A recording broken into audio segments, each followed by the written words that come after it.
Is juvenile detention really the best way to deal with behavioral problems at school? Can a school suspension help a young child tortured by abuse at home? All across America, struggling young people are being kicked out of schools and onto the streets, or worse, into juvenile detention facilities. Ejected from a system that may be their only lifeline to the support and assistance they so desperately need, they enter the school-to-prison pipeline. This journey from troubled youth to a life behind bars is all too common. But how did we get here? Well, it starts with the introduction of school resource officers, or SROs, police officers stationed on school campuses in case of a true emergency, at least in theory.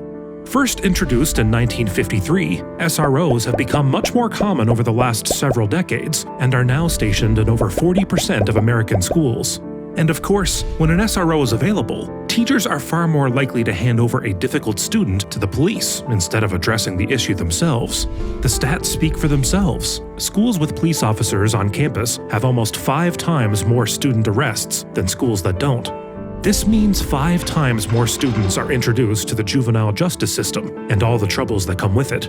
And the charge that makes up the bulk of this increase? Disorderly conduct, a vague term that could mean something as simple as disrespecting a teacher.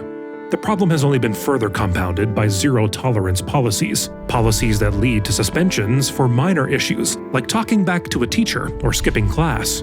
Introduced in 1994, the Gun-Free School Act mandated long suspensions for anyone caught with a weapon in school, but also encouraged these zero-tolerance policies. Thing is, research shows that telling vulnerable children and teenagers they're bad is often a self-fulfilling prophecy. The kids begin to behave to fit the label they've been given. And, to make matters worse, kids forced out of schools or sent to juvenile facilities because of minor infractions are more likely to be exposed to criminal elements and gang culture. Perhaps it's no wonder then that so many of our students at TABA report having joined gangs by their early teens. And the last major factor helping the school-to-prison pipeline run? Tough on crime laws.